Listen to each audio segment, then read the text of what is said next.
unique in this one that they've had 2 weeks of preparation. Our players got to have a real sense of urgency here this week, getting prepared to go play our best football. And obviously, coming off of Saturday's performance, there were a lot of really good things. There's some things that we got to clean up too. Players got a chance to see that, talk through it this morning.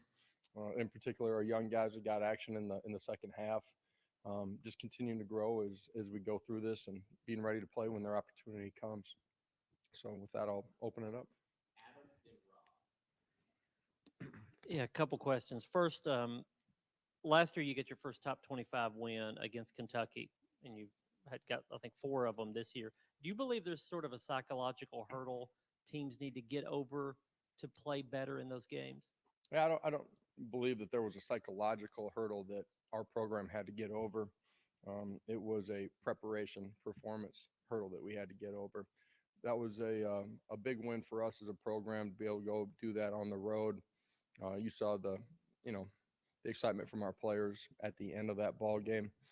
Just as we were beginning that journey last year, it was one of the steps, the hurdles for us to prepare the right way, practice the right way, and then go out and execute and led us to play in the way we did on the back half of the season. And is there any change to the status of Cedric or Jalen for this week? Yep. Cedric will continue to evaluate here as he goes through practices this week.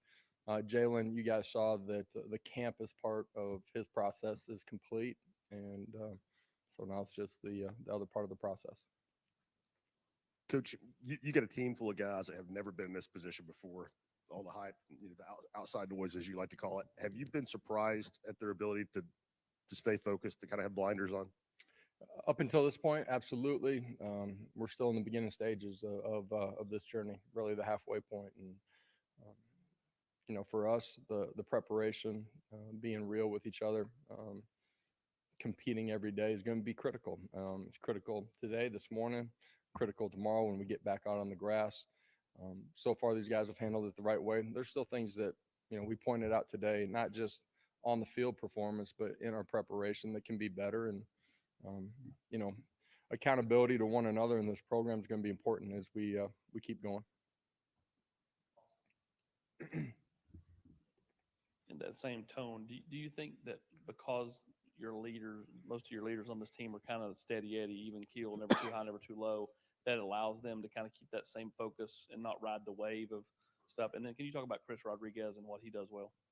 Well, I just think, the leadership from our football team, and the guys that we have that have grown, since we've gotten here over the last 20 months, their ability to put in work, see that work pays off, the ability to reset is an area of, when we got here, an area that we had to grow in, one that we have grown in. The leadership, you guys have heard me say this a bunch, that the leadership within your locker room is really, really important. And for those guys to grab a hold, not be satisfied with where we are, what we've done, but in sports, it's all about your next performance. That determines, who you are and what you're about. And we're excited for this one on Saturday. Josh, 2 things. Are there any young players from Saturday that showed out enough to where maybe enhanced your trust in them moving forward? Yeah, there were a lot of guys that did a lot of positive things. I wouldn't want to just, point out one guy, but, on offense, defense, special teams, guys that had opportunities that performed well. The challenge is still to continue to grow. And you've heard me say this, good teams get better individually. That's the challenge too. And, for us, like this week, looking back on last season's performance, you see guys out there and it's dramatic to see the improvement. And that can be from Hendon Hooker. It can be from Jalen Hyatt, from guys on your defensive line, Amari Thomas, just continuing to push and get better. And then when you get your opportunity, you take advantage of it. There's been so much talk in football about analytics and coaching decisions based on that. Can you explain some of the analytics work you guys do in advance in prepping for it, staff, things like that, and maybe how you apply that in a game?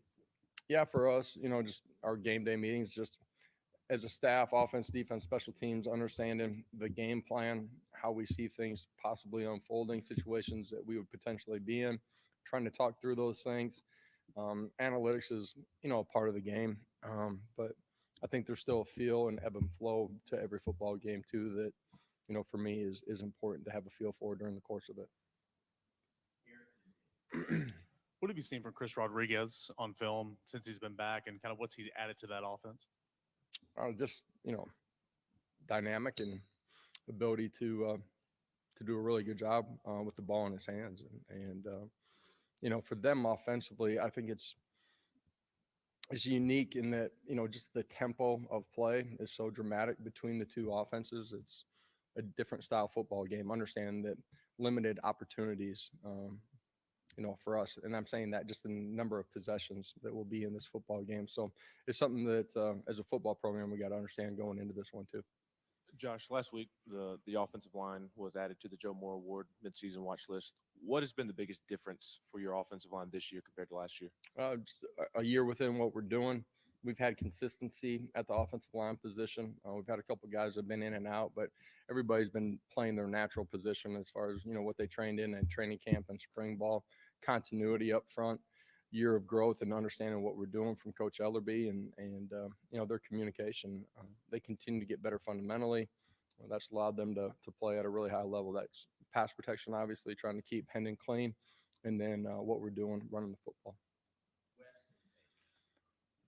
Josh, overall, with to this point, how the offensive line has played based on what you would have expected, how would you sort of roughly grade that group? And then with Jerome Carbon specifically, how much growth have you seen from him from year one to year two? Yeah, a ton of growth for him, just continuing to physically change his body, allowing him to play in a better football position consistently, which allows him to play with better technique for an entire football game. He's one of the great leaders inside of that room. It's a group that's really tight. They like being around each other, like hanging out together. They compete well together.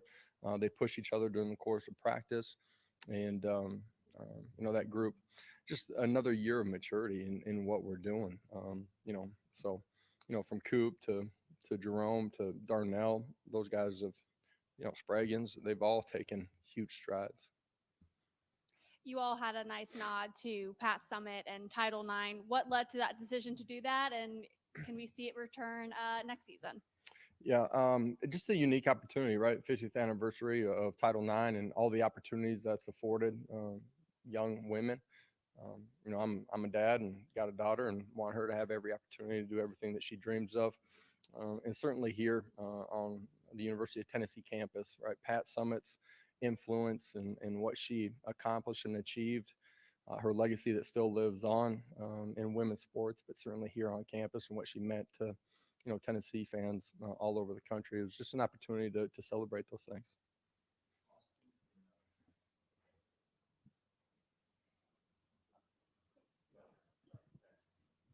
Coach, do you have any update on Taven Jackson after he got hurt in the fourth quarter the other day? Yeah, Taven won't be available this week. He'll be out.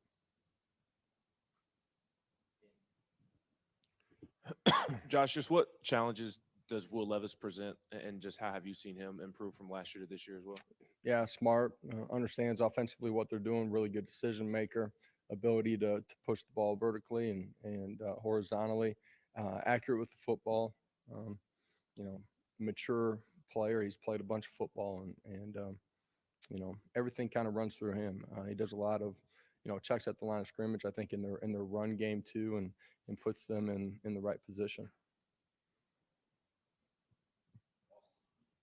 How much confidence do you think the offensive line has gotten out of your all's ability to pick up those 3rd and 1s and 4th and 2s and that type when y'all went to that bunch set and kind of, play behind your pads and get downhill and make some plays? It feels like y'all have had so much success with that this year. Yeah, we have been successful. You don't ever take that for granted here as we continue on the back half of the season. But it's a sense of pride for those guys. They want to be able to run the football, obviously. A majority of the time, that's what you end up doing in those situations. And you got to create movement and win on single blocks, but double teams too. And those guys have been really good in that situation here. What's Elijah Simmons' status after his injury in the fourth quarter? Yeah, we'll see throughout the course of the week, but I think he'll be available. We'll see. Josh, what's Kentucky do defensively that can create some problems for your offense? Yeah, they're really good. Top 15 defense, top 10 scoring, I think. They multiple in their fronts, multiple in their coverages. For all those reasons, you got to have great communication in your pass protection and your run game. And, as a quarterback, you got to do a great job of seeing rotations. We got to do a great job of winning up front, and then go on the outside and win some one-on-ones too. And it'll be important throughout the course of the game. Are there one or two position groups that you think you would say have been the most improved since the start of the season? I wouldn't single out one or two position groups. I think as a football team, we continue to get better week by week. A couple questions. Status on Kamal Haddon, and where do you need to see this defense continue to grow to stay competitive, especially in SEC play? Yeah, all the guys that were nicked up, we'll find out their availability here on the back end of the week. Should have just said that at the beginning. I guess, Josh, in terms of, since Stoops has been up there in Lexington, a lot of people have talked about sort of the physicality of the program. They try to base it around that, the line of scrimmage. What's the I guess the message to your guys this week about sort of the level of physicality required for this game? Yeah, the line of scrimmage is something that we talk about winning every single week, both sides of the line of scrimmage, defensively and offensively. Certainly the course and are certainly important in this one too. They are a physical football team, style of play, multiple personnel groupings, get into heavy sets, heavy run game and heavy play action off of it to create a bunch of big plays. And I think they're second in the league in big plays through the air, and something that we got to do a great job of handling. You can't let them be efficient on early downs and play from ahead of the sticks. Most schools have one or two rivals. Tennessee has Kentucky and Vanderbilt and Alabama and Georgia and Florida, Auburn back in the day. What's so unique about this program that Tennessee has half a dozen legitimate rivalries? Yeah, it is. You talk to different generations of Tennessee fans, and you're going to get a different answer as far as what the big game is. Certainly, neighboring states here, this is a big football game, and I think it's unique that there are so many of them. They get circled by a fan base. It's a great thing about being here is that you're going to play in a bunch of big games. Okay. Appreciate it, guys.